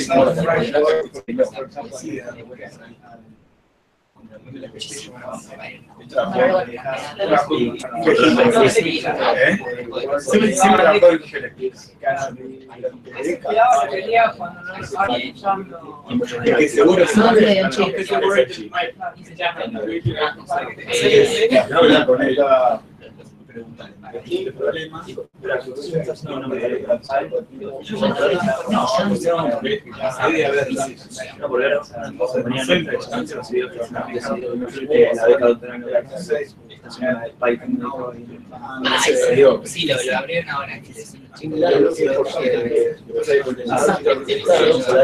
No, una materia.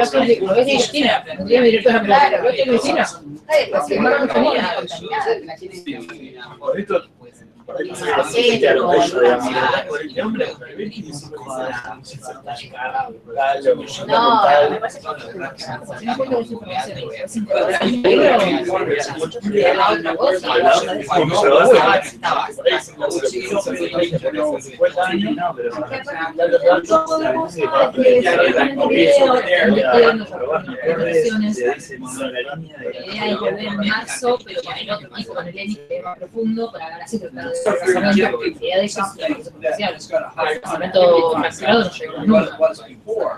La idea es ver, supone que el fin del proyecto es encontrar dónde estaría la fuente de calor que vende la usa. Por eso estoy difícil trabajar. A partir de los 1000 metros ya empieza a poner información. Yo no, digo, estoy resolviendo eso. Entonces, si más realmente te diviertiendo, y hacer algo serio, tienes que para ver el equipo y va a ser. La idea era que iba a ser estudio en conjunto con hidroquímicos,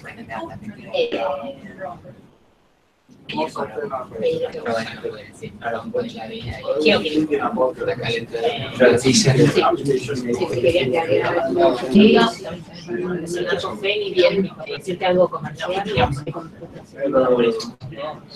menos acuífero que pertenece. Para hacer una publicidad si sean de servicios grandes.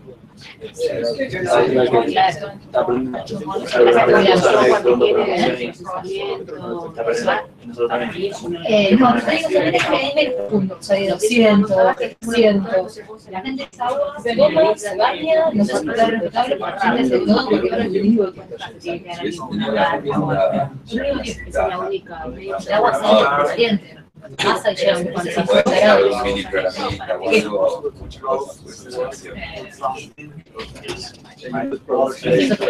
No, sé yo. Puede trabar, pero y la gente no tiene Maybe once in a year.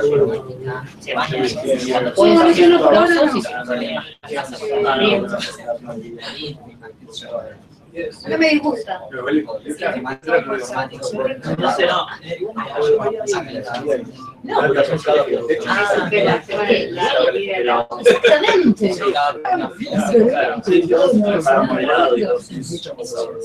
No, pero igual dice que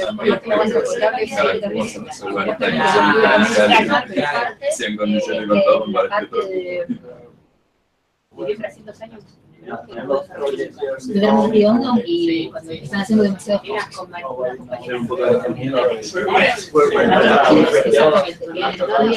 es un tema de inmunidad, que si por ahí hay algún bicho que acá no está, que no es inmune, y cuando vaya, otra vez, por ahí pasa por alguna cosa. Pero es un bicho loco que, al cual uno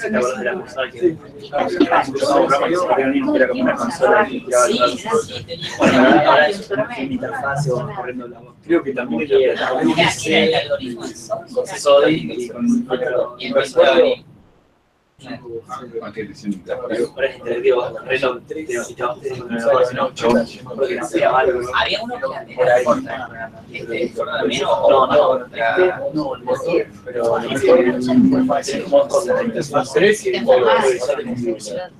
entonces, alguna de las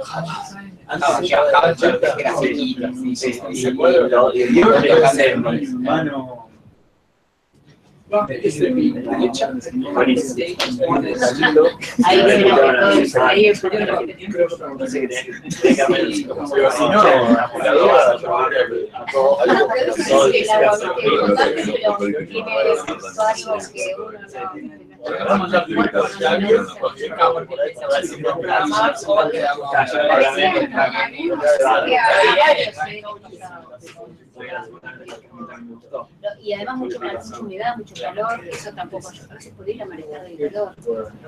Si no encontrás nada, Y acá es húmedo, pero no es eso. Siempre había cuando está la vacuna. Van a cuidar pero de nada. Claro, tendría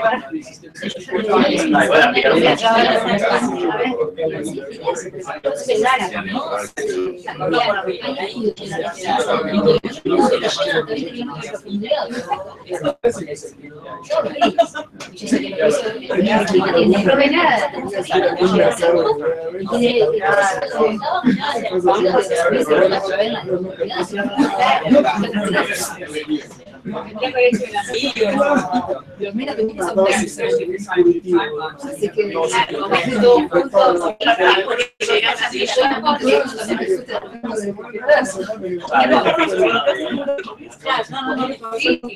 cuando cambias el aire, Si no pasó nada, yo comeré eso. claro, sí, yo no eso decía, tiene que cambiar el aire, porque cuidaba, no puede ser, fue el aire, hay los virus, ¿viste? No fue complicado eso.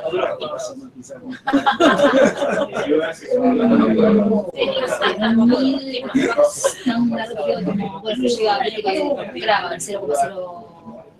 No, local nada, tenía mi ferro, era que me dice, si ves de una, algo de 80.000, y se aprueba. No, 60.000, yo como no pongo salsa, cosas, nada, no, apenas sal, cualquier cosa.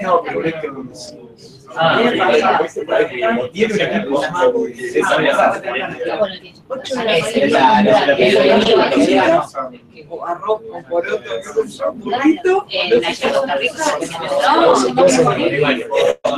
Yo de verlo, yo me siento mal. ¿Cuánto de responsabilidad con una empresa? 2 días. No, pero lo que te digo es que yo comer eso acá.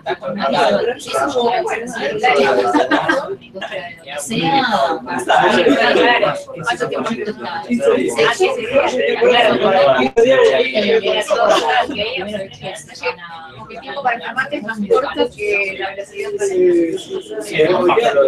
para y ese que lo va a trabajar diciendo. Por eso digo, tampoco es una persona que van a cualquier lugar y que hacen una cosa para hacer entonces el mejor sería el mejor donde realmente conviene es el un momento comían papas preparados con luz a partir de las 6 de la tarde, creo que es cerca, nada, o ese sí, con papa, pero con un pozo 800 metros. También es eso.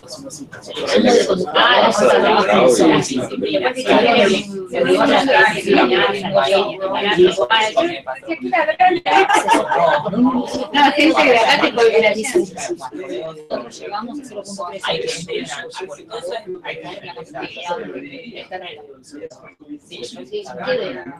1.5. Está complicado. Te digo que no se acuerda de nada, pero Ya todo. Me pasó que yo habría que ir con Muchas. yo tenía la cuenta para armar el cerrado todo un año y medio. Claro, y un año y medio.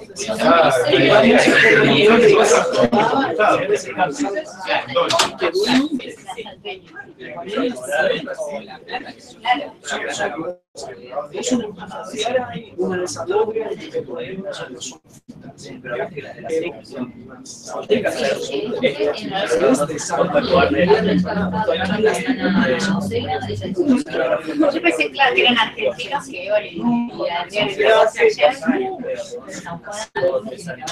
y bueno, mucho hizo.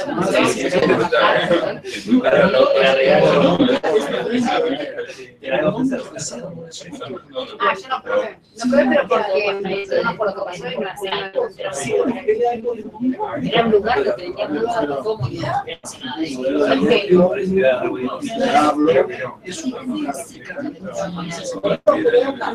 No, casi el estómago lavado, ¿no? Sí, eso Ah, sí, bueno,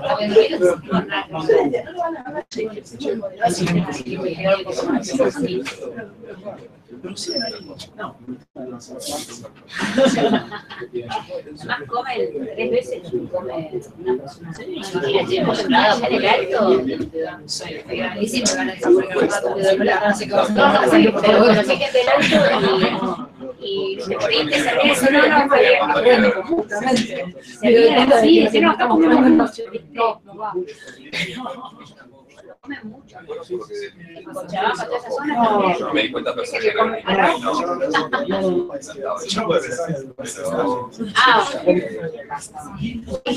Okay, guys, we'll have sort of like one more short presentation, and then Wendy's going to just briefly introduce Synthwave and some of the resources, and then we actually need to leave here by 4:30 or shortly thereafter. I didn't just switch my screen, so I'm not looking at that.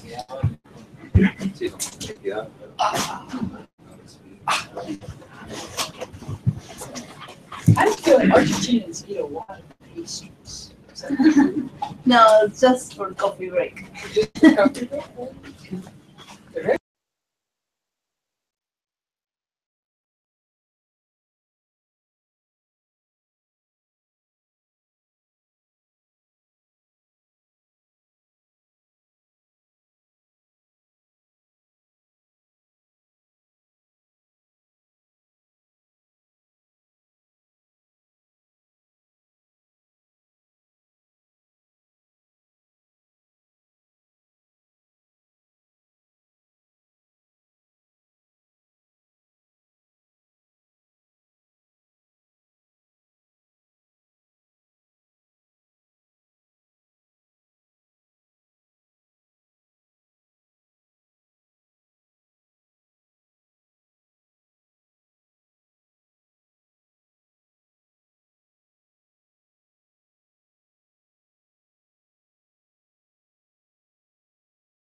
Seguro. Sorry.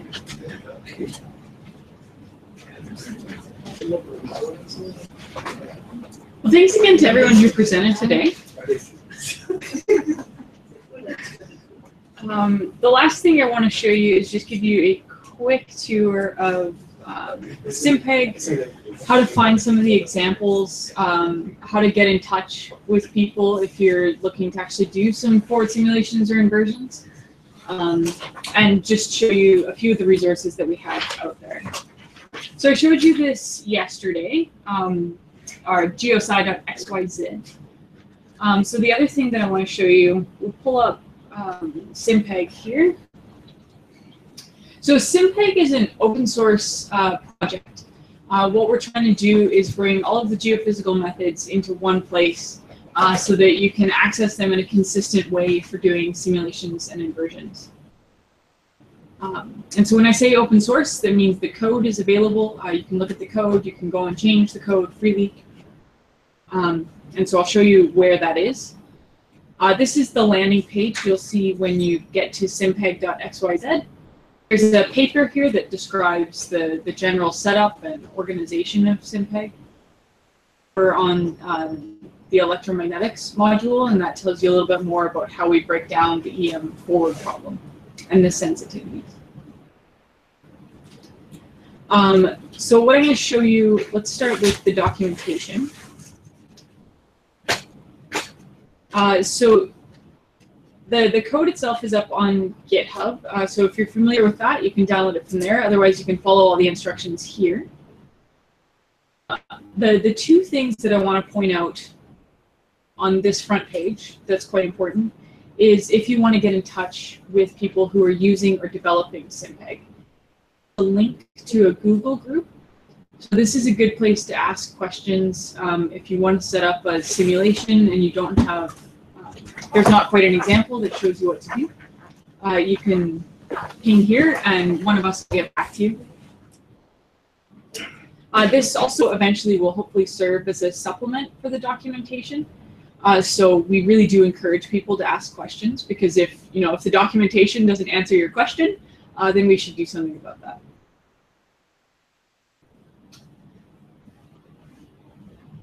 And then, oh yeah, here's the link to the EM paper. There's a couple other links here. So there's a chat group that we have on Slack, so that if you want some more sort of real-time interaction, you can join us there. It's free to sign up. And then the site and the documentation itself, the thing that I would recommend that you start with, there's some getting started and all the setup, but I would first actually recommend that you look at the examples. So we have a suite of examples here. Starting at the top, there's some that have been published. So if you want to reproduce any of the figures from the EM paper, that SimPeg EM paper, this is all the code that was used to generate those figures, so you can have a look at them there. These aren't necessarily the best place to start if you're learning, if this is your first foray into it, because there's a lot of plotting code to try and make the figures publication quality. So about half of it is using SimPeg, and then half of it is actually just making a pretty picture. And so I would actually recommend starting on some of these other ones. So we've got a couple examples of just this simple linear inverse problem. For example, in this one, we go through and we show the impact of different regularizations. So if you're going in and trying to make a smooth model versus a sparse model, what does that do for a linear problem? There's some examples that show you how to create a mesh. So there's a few different types of meshes that you can create. Anything from a simple tensor mesh, which most codes, that's sort of your first entry into, or if you want to get to some fancier meshes, you can do that as well. Then there's getting into the applications.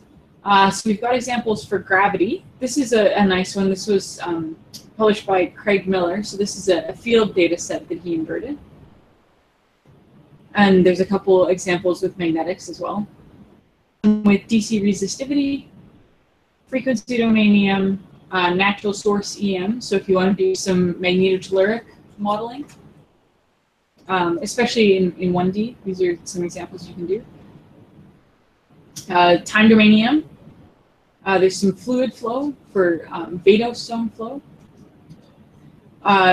We're quite sparse on seismic, so this is really just straight ray tomography. If that's something people are interested in helping code up, you're welcome to join and we can get in touch. And then we should have a couple examples for some of the utilities. So these are just a few of the examples. There's a lot more functionality underneath than what we have examples for. And you can sort of drill into the documentation to find that out.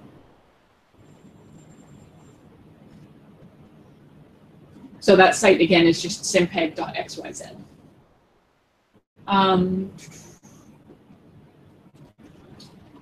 So the last thing that I want to show you is actually the other style of notebook apps that we have. Because I showed you yesterday the ones that are really the slide bars, so you can basically, the goal is to interact with the physics. The other style is really actually if you want to see how to run a simulation and look at all of the code. Sorry, it's a little slow. So that's these simulation notebooks here. And again, they're up on Microsoft Azure, so you can run them from there. So it's just chugging away.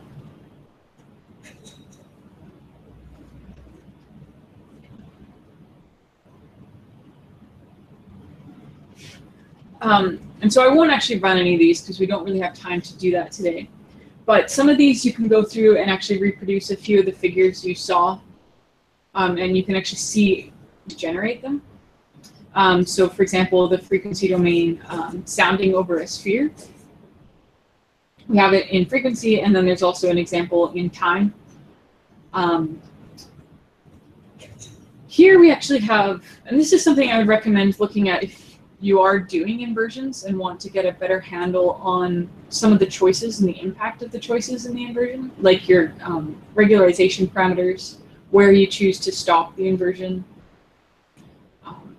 Is. So what we've done here in this MT tutorial is we start out walking through the numerical setup.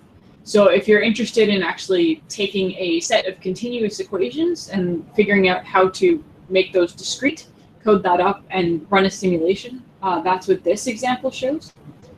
So we go through all of the details showing, where things live on a mesh, how do we actually discretize that, how do we create the matrix system, and then go ahead and solve. And then at the end, we show a comparison to an analytic. In the next one here, this shows a couple examples of considerations before you actually approach an inversion. So the first thing being mesh design. So, when you're designing a mesh for simulation, there's a couple things you need to consider. First off, we need to consider what should the finest cells be. So this is all in 1D, so that's really fairly straightforward. So we're going to figure out what our finest cells should be. And that really depends on the skin depth for your highest frequency. So where are things changing the fastest? The second thing you need to consider is really how far should the mesh extend. We're basically assuming that the fields have decayed, they've gone to zero. And so we show here what happens if you actually don't go far enough. What does that do to your simulated results? So those are a couple things you can look at. Then the last thing we show here is an example of non-uniqueness. So the classic one in a magnetotelluric example is the conductivity thickness product of a thin conductive layer. We really can't. I'll show you an example. 5 different models, each with the same conductivity thickness product of our target layer. You can see that the data look very similar, and if we introduce a bit of noise into these data, you're not going to be able to tell the difference. Tell that there is a conductive layer, but unless you have some a priori information, we can't expect to actually independently resolve both the conductivity and the thickness without other information. So that's important for just setting expectations before actually starting an inversion. And then this final notebook, what we do here is actually dive into the inversion. So this sort of serves two purposes. It actually shows you if you want to actually run an inversion with SymPeg. We walk through the framework and what each of the pieces are doing. So you can sort of see the mechanics of how that works and get a handle on the terminology. And then the second thing is to really show the impact of some of those choices in the inversion. So it's just going to take a second to load. There's a write-up that accompanies this. These were published as a part of the leading edge tutorials. I don't know, have any of you seen the leading edge tutorials before? No? I'd highly recommend taking a look. They're a great, what they are is it's like a 2-page write-up accompanied by a computation. So it'll either be something written in MATLAB or Python or something familiar. And it's really meant to show you how to actually do some finite task in geophysics. So some of them are related to well ties. This one we've done is MT inversion. They're all open access publications. It's the only open access publication that the SEG does by default. So I'll scroll through this very quickly, but you can take a look. We start with a 5-layer model, and this is what we're going to try and invert for. We generate some data and add some noise. We actually go ahead and set up the inverse problem and run an inversion. We show you the Tikhonov curve, so looking at phi d, which is your data misfit, phi m, your regularization, and the trade-off between those two. And then here we actually, if you run this, there's a little widget that pops up, so you can actually scroll through at every iteration and see what your model looks like. And so you can see what happens if you underfit versus overfit your data. So this is one result showing 3 different models. So we've got one where we've picked an appropriate trade-off between those two, one where we've underfit our data. So that's this orange one. So you can see, there's not much structure being introduced. There's more we can get from the data. And then this green one here where we definitely overfit the data. It's erroneous structure because we're trying to fit the details in our data. And then the last thing is just the impact of your regularization parameters. So what happens if you do a smooth inversion versus trying to do a small inversion where you're trying to get really close to a reference model. So that's a very brief overview of a few of these resources. I'll bring up just the SymPeg, show you those links, because I know that there's only so much you can absorb at 4 o'clock on day 2. And so if you come here and if you get in touch with us, very happy to help point you to resources or people who know what piece of the code you want to be working with. Are there any questions?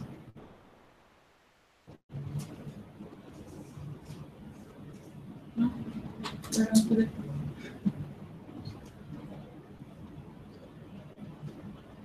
Doug, is there anything you wanted to add on this? Well, I think just a comment again about a theme that we've been talking about ever since we've got here, which is sort of development of a community of people that are interested in various aspects and contributing. So whether it's on the SymPeg framework here and developing codes that could be shared with people, or using it yourself and providing some feedback, or whether it's on EM GeoSci, all of the things that are there with respect to surveys or case histories or technical material, or the GPG, which I think we haven't really talked about, but we're using that for an undergraduate. It's basically a text for students who, geological engineers, geologists, and it's got a lot of background information about the various types of surveys, and it's got apps to kind of illustrate them. These things I think are all very informative, and they're also things that people, especially practitioners, can contribute to. And because it's all an open source resource and you can communicate with GitHub, it just makes it convenient. And then gradually these resources will increase, and that's easier for you if you're teaching a course to do something. It's easier for you if you're in a company and you're trying to explain something to, to management or whatever. It's just a way of developing material that's really useful. So I can't stress this enough, and I can see that there's a real turning point over the last year or two with respect to development. Looking at Python and the Python community and what they're trying to develop, you can see that it could really take serious hold and make life easier for everybody and make geophysics more useful.